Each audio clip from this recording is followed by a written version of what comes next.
Hello everybody, so this video is the first in a 5-part series which shows you exactly what you get if you buy the cheapest Mercedes CLS Grand Edition in the country. So once a £48,000 luxury coupe, but now sadly an unloved ULEZ survivor, I'm going to show you in today's video how much bang for buck you get if you only have a couple of grand to spend but still want a big comfy, powerful diesel packed with lots of kit.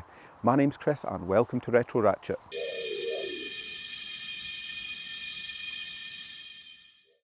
So let's get started. Put in the comments if you've ever had your fingers burned by buying a very cheap Mercedes CLS. I bet a lot of you have been in that situation.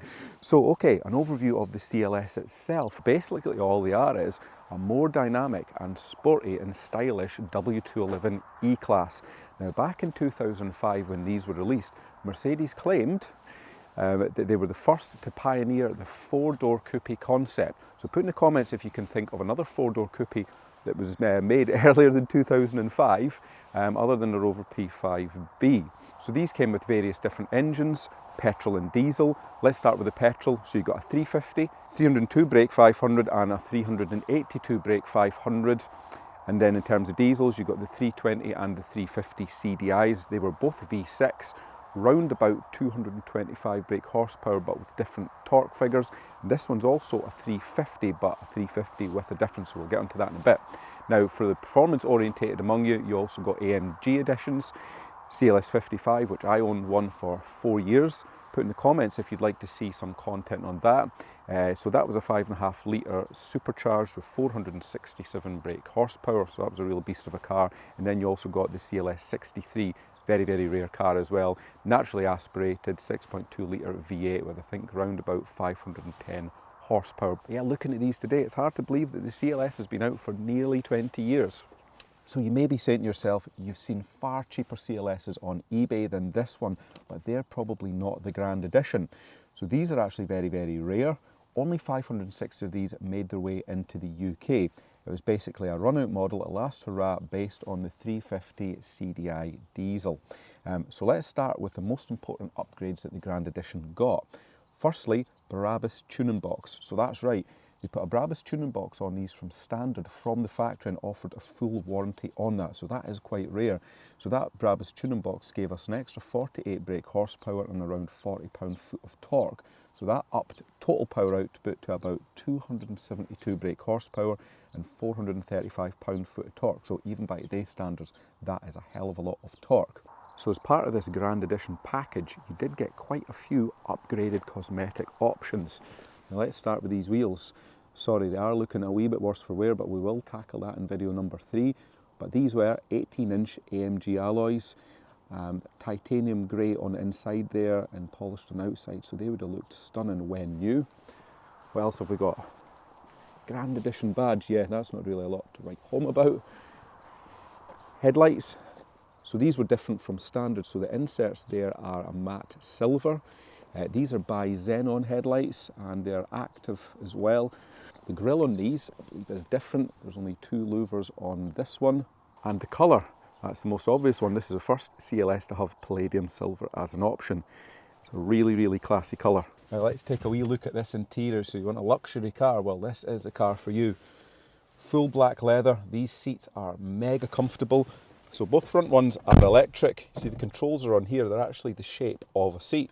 You've even got electric headrests. Memory function on both the drivers and the passengers. And of course they are heated. They've got 3 different heat settings, but they are not cooled, these ones. The cooled ones have perforated leather on them. Now the rest of the interior, you've got this lovely light coloured wood trim. I mean, I know that's probably not to everybody's taste, but certainly I love wood trim on a car. And then leather trimmed dash top here as well.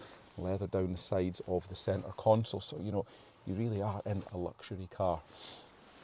Climate control, you've got dual zone climate control here and what is now a rather dated infotainment system. You've got your phone controls, you've got sat nav. You can actually control a mobile phone from it, but I haven't really figured out how to do that yet. Now, it's kind of busy up here on the steering wheel. As with any Mercedes, your wiper and indicators are all on one stock there. You've got another stock under there for your electric steering wheel. So that's your rake, and your reach is adjustable. And then up here you have cruise control. And in this one's fitted with paddles, which I believe is an option on the 350 CDI. They didn't come with that as standard. But really, you know, it's not overloaded with toys, but you certainly, you have enough and you have all the ones that you really need. So this is another area where the CLS differs quite drastically from the E-Class. It is a little bit less practical. It is a true four-seater. You don't have a seat there in the middle. You have an armrest that comes down and you have a storage area there with a charger and a cup holder. So yeah, it does look a lot nicer, but you'll certainly not get 5 people in a CLS. So as you will have seen from the thumbnail, this was the cheapest Grand Edition in the country at the time, and there is usually a reason for that: faults issues and more faults.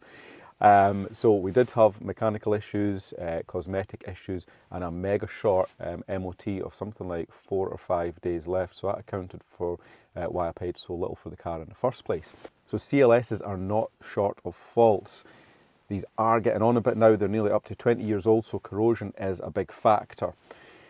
Also mechanically, multi-link suspension. There are several suspension arms on the rear of these, and a lot of those can wear, causing lots of issues. Some models are fitted with Airmatic. Luckily this one isn't. This has just got traditional springs. I wouldn't have bought this if this was an Airmatic car. So the 3-litre V6 diesel fitted to these does have a few common failings that you need to be aware of if you're buying them. Some of them can be very costly if you can't do the work yourselves.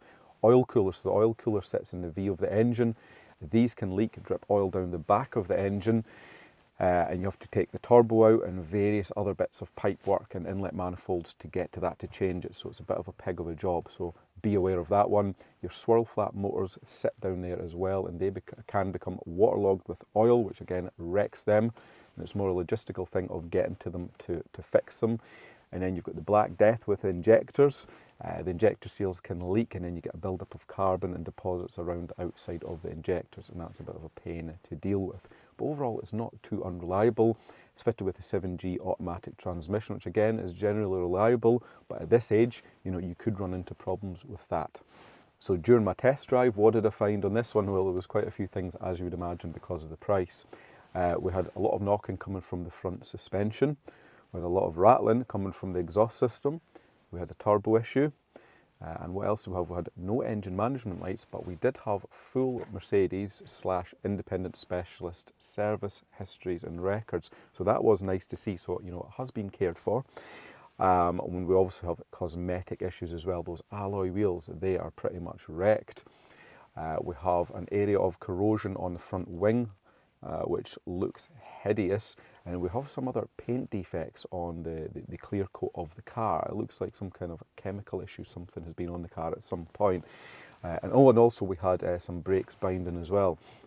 So stay tuned for part 2, where I'm going to go in great detail, all the repairs I've done, how much they've cost, how I've went about them, and any problems I faced while I was doing them. Now in part 3 of this series, I'm going to show you how I tackle all the cosmetic issues, because we also have a front bumper that looks pretty minging as well, so maybe see if we can get that painted, but we're going to get this car looking like new. I'm going to tell you how much it costs and how to go about it.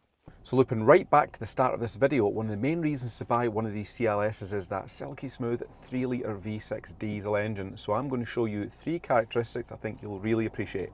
All right, let's take a look at performance. Is it floored?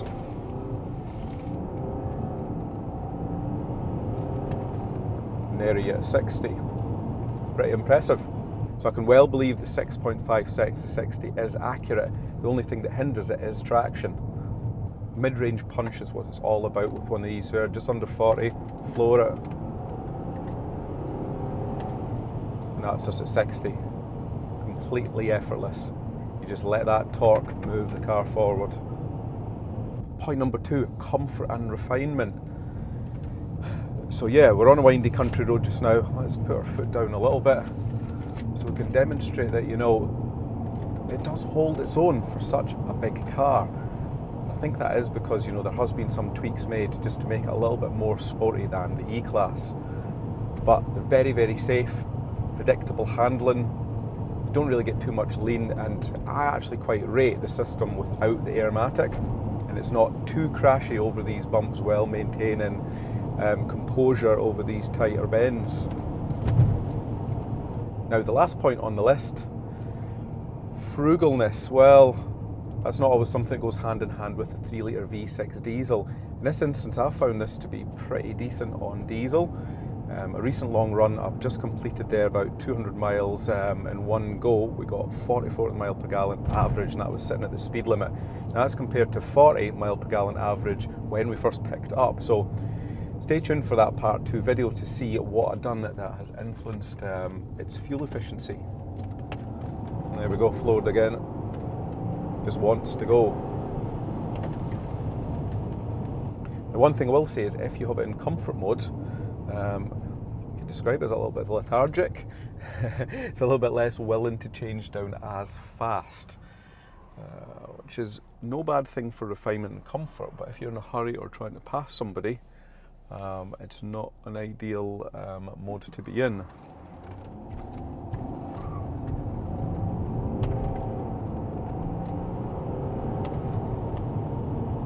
Pulls and pulls all day long.